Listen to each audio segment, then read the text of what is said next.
Oke, Assalamualaikum warahmatullahi wabarakatuh. Waalaikumsalam warahmatullahi wabarakatuh. Wabarakatuh.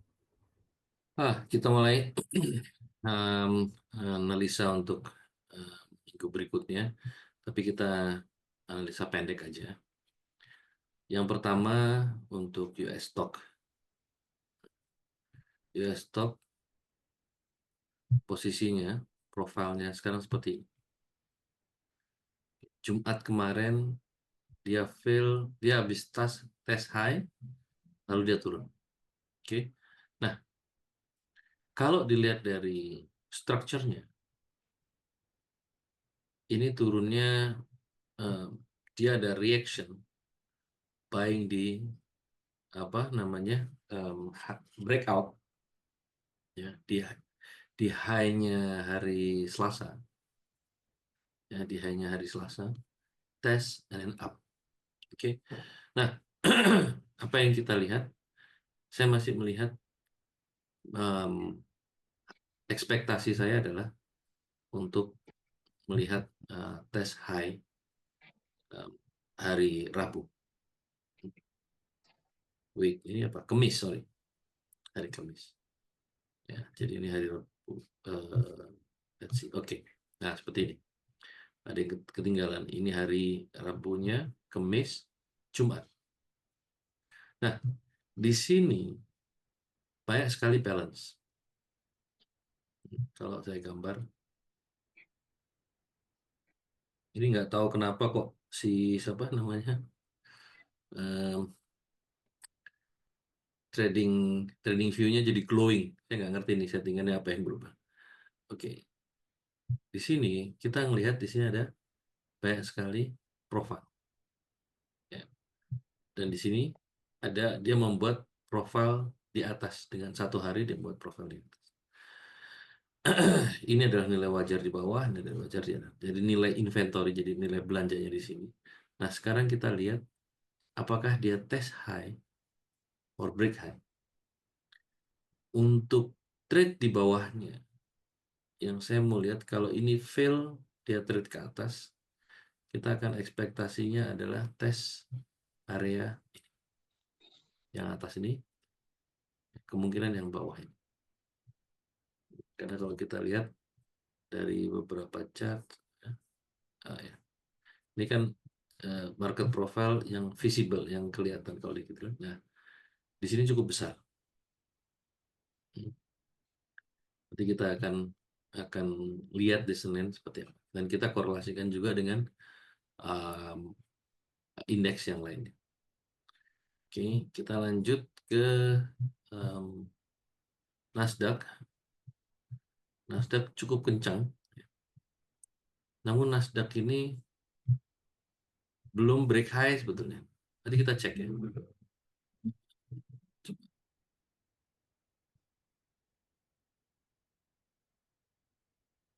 Indeks. Kita cek. Nasdaq.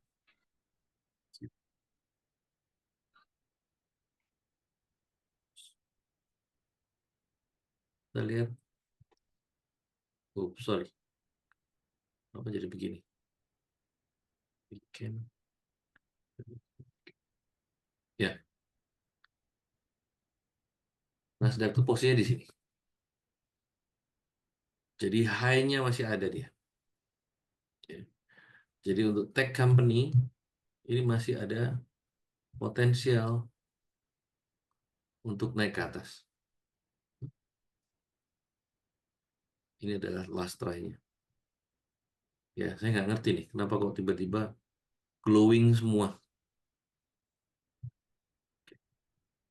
Sedangkan IM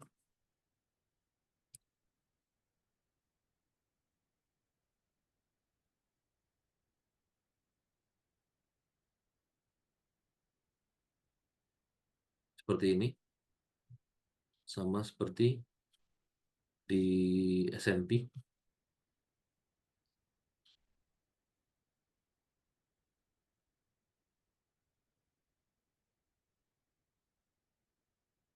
Ya. S&P-nya juga belum break.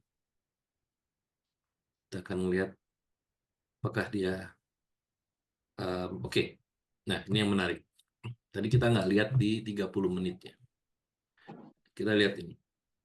30 menitnya kita kita berharap dia untuk tes high ini. Wait ya. Kenapa saya nggak terrecord dari sini? Oke, saya salah lihat ya. Ini belum diupdate datanya. Feature. Ya, kita break high. Oke. Sedangkan kita break high balance. Sedangkan yang kita lihat di sini, nah ini dia, level ini. Oke, jadi cukup banyak level yang dia lewatin. Di sini apa namanya cukup besar transaksinya. Jadi kalau kita lihat, dia udah dilewatin dan dia membuat value area. Ini cukup lumayan buat value area-nya untuk minggu kemarin. Artinya price mempunyai nilai fair value yang baru, base cost yang baru. Ya, jadi nilai dasar yang baru. Karena antara ini dan nah, kita lihatnya adalah tektoknya untuk day trade-nya ke sini or minimum ke atas. Nah, kenapa kita mau lihat ini? Yang kita mau lihat adalah sebetulnya karena Senin besok kita akan trade mulai dari European session-nya. Yang mau kita lihat adalah kita lihat DAX. DAX ya, ini adalah the last high-nya dan dia seakan-akan dia bentuknya uptrust. Oke. Nah, DAX saya masih ekspektasi saya dia akan trade ya. Kalau dia trade di atasnya value area ini Jumat kemarin, targetnya adalah saya mau ketemu high ini. Jadi jika fail mungkin ke area-area sini. Sedangkan di Eurostock masih banyak areanya. Jadi biasnya saya berdasarkan semua informasi ini, saya masih melihat potensi ke atasnya. Ditambah lagi,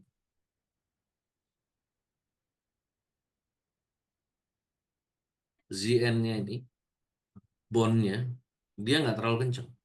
Nah, hasil yang kemarin adalah begini. Bond rate, apa namanya, Amerika rate cut 50 poin. Di mana ekspektasinya, kita lihat sendiri, ekspektasinya ada 25. Nah, cut rate menjadi 20. Pemikirannya adalah begini, seharusnya bond ini kencang. Karena ini 10 tahun, ini 10-year note. Kasar kata begini, yang mau di-cut yang sekarang, yang besok nih mau terbit, artinya yang berikutnya. Jadi sementara surat utang yang 10 tahun masih dengan rate yang lama tentunya, karena nggak mungkin dia berubah kan. Nah, artinya begini, ada surat utang jangka pendek dan surat utang jangka panjang.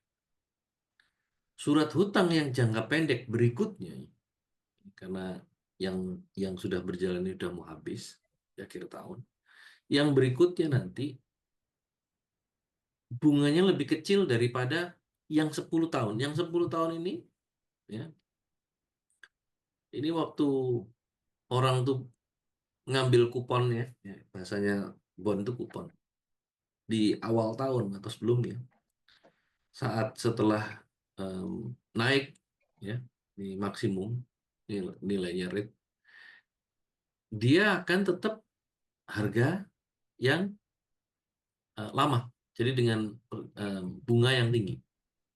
Nah, berikutnya yang habis ini, yang mau mulai ini, dia punyanya lebih rendah. Nah, artinya kalau saya pegang yang lama, kontrak yang lama, ini akan lebih laku daripada kalau saya jual, akan lebih laku nilainya daripada kontrak yang baru. Karena kontrak baru akan berubah menjadi 4, itu sekian. Nah, harusnya 10-year bond ini naik kenceng, ya. Tapi kenapa dia nggak naik kencang? Artinya dengan murahnya suku bunga, maksudnya dengan, walaupun kalau buat kita wah kecil banget sih, bedanya cuma 50, tapi buat mereka dalam bentuk dolar, dalam bentuk jumlah besar itu sangat signifikan. Mereka mendapatkan nilai apa namanya, hutang dengan biaya yang lebih murah, dengan bunga yang lebih murah. Yang seperti saya jelaskan, trading menggunakan margin. Mereka lebih baik pinjam duit, ya. Jadi daripada trading, daripada buying di future, mereka pinjam duit, mereka buying untuk di stok, karena stok potensial ke atasnya sangat tinggi. Jadi itu kenapa aku mulai sih dari pemikiran, kenapa bias saya adalah cenderung em, apa namanya, stok akan naik, indeks akan naik karena itu. Dan kita perhatikan juga, ya, bahwa Russell ini, ya, ini levelnya. Artinya apa? Kita akan coba melihat dia stop near the high. Walaupun close-nya di sini, kita lihat kalau besok ada buying. Anda juga bisa buying untuk di US market tentunya. Atau kalau di European dia sudah mulai bergerak, bisa coba untuk buy Russell. Jadi 3 untuk di European besok. Yang pertama, seperti biasa, Eurostock dan Nasdaq, dan DAX. Tapi perhatikan Eurostock, karena Eurostock masih ada ruang, sangat banyak ruang. Kalau besok ada buying, jangan lupa untuk add and add and add. Kalau flow-nya memang dia ngejar atas. Sedangkan DAX kemungkinan dia akan little bit slow, karena ruangnya udah hampir nggak ada. Yang ketiga, kalau seumpamanya Russell bergerak di European time, Anda juga bisa ambil, tapi gunakan separuh margin, atau ya separuh, jangan terlalu kecil juga. Tapi fokus pada Eurostock dan DAX. Ya, nanti di American market, kalau seumpamanya masih ada kesempatan, jangan jangan jangan lupa juga lihat pullback-nya kira-kira kemana. Pullback jangan istilahnya pandangannya jangan terkontaminasi melihat 1 menit chart drop, terus kita bilangnya itu berbalik marketnya. Ya. Lihat di 30 menitnya, lihat di profilnya, kira-kira dia jatuhnya di mana. Oke. Siap, Itu ya. Pak. Siap. Ya. Itu untuk saya masih ekspektasinya untuk buying stock. Kita juga lihat P1. Oke. Marketnya kemarin technically ada rejection memang, tapi flow-nya sepertinya masih up. Jadi kita perhatikan. Nasdaq ini juga kemungkinan masih up. Ini AMD-nya mau up juga. So, overall masih mau up. Masih ada ruang. High-nya masih jauh. Apalagi Meta ini terbang terus. Ya, karena AI. Meta karena AI naik. Nvidia yang karena penjualnya untuk AI, potensialnya juga naik. AMD juga sama, sebagai followernya, istilahnya dia selalu di belakangnya Nvidia. Google agresif naik, Amazon juga back ke atas, Tesla walaupun dia mobil ya, tapi dia sekarang menjadi pelopornya AI otomotif. Apple dan Microsoft semuanya masih potensial yang naik. Jadi probabilitas untuk US index naik masih gede. Jadi itu yang kita perhatikan. Jika nanti ada selling, kita perhatikan sellingnya turunnya di mana, dan kita bisa lihat yang seperti kemarin untuk buy. Ya.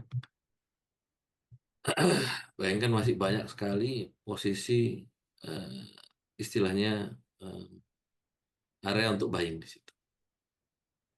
Kita sedikit intip Russell, ya Russell masih ada waktu. Oke, lalu kita melihat US dollar. Nah, ini yang selalu saya sampaikan. Kemungkinan sudah dianggap murah ini. Ya, kemungkinan saat ini sudah dianggap murah atau memang sengaja dipertahankan untuk turunnya pelan-pelan. Jadi kita akan lihat kalau Senin besok. Oh ya, jangan lupa ya, kemarin itu kenapa dia inside bar, karena dia the last day untuk kontrak index future. All semuanya.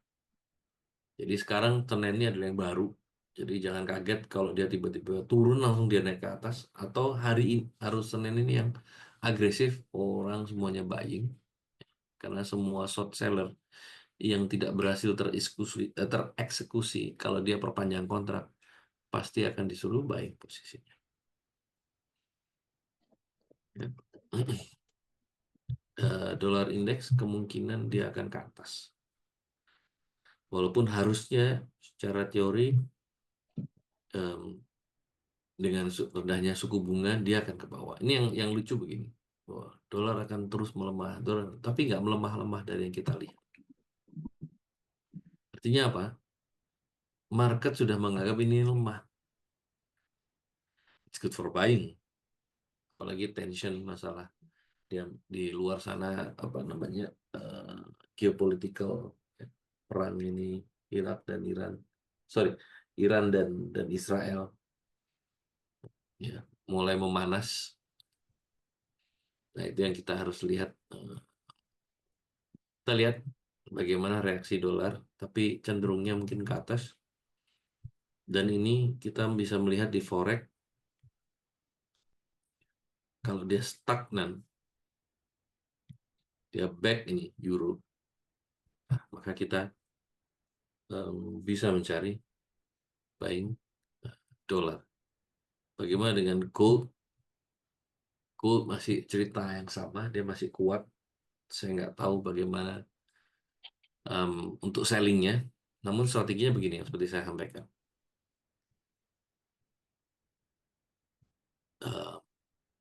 DX di bawah, DXY di bawah. Saat dia agresif nanti naik ke atas. Dan kita juga cek nanti di euronya. Apakah dia terjadi distribution? Ini sangat rendah. Kalau dia terjadi distribution, gold ini posisinya di atas. Dia bisa ke atas lalu turun, atau dia berhenti dan turun langsung menuju balance ini. Kita akan lihat. Ya, kita bisa sellingnya, bisa cari sellingnya. Jadi di dalam strength ini kita bisa cari sellingnya. Dengan cara, karena hipotesisnya seperti itu, dolarnya menguat. Walaupun goldnya akan menguat. Gitu. Ya, bisa jadi itu hedging kembali lagi, um, karena saya belum lihat yang membuat gold naik apa, kecuali suku bunga. Gitu. Berarti kita perhatikan di euronya dulu ya, Pak? Ya, euro dan DXY-nya. Jadi Ya. begitu euro, besok saya akan bicara detailnya seperti apa. Tapi paling enggak cara pandangnya adalah dolar ini stay di atasnya value area yang tadi, dan dia ke atas. Kita lihat perilakunya si euro nanti juga apakah dia mulai ada uptrust dan break ini, karena kita akan melihat secara structure. Ya, kita bicaranya agak structure technical. Bagaimana short di gold di saat price-nya lagi kencang. Ya, siap Pak. Harusnya ada impact itu. Oke. Dan gold, dan si siapa namanya, dolar cukup murah itu men-triggerkan untuk komoditi lainnya seperti crude untuk naik, potensialnya naik. Boleh juga sedikit-sedikit di crude di swing di seperempat margin gitu. Gak apa-apa, marginnya jangan disimpan-simpan. Kemarin kan tanya marginnya kira-kira apa itu saja. Nah ini kita bisa sebar sebagian di swing gitu. Oke, Siap Pak. ada pertanyaan? Pak, itu kan kemarin kita ada position swing di IS tuh Pak. Itu kita keluarin dulu apa hold position Pak? Sementara saya kasih stop loss di high Jumatnya, di low Jumatnya. Oke, good. Hilangin stop loss-nya karena kita swing. Oh ya oke. Oke, saya benar IS.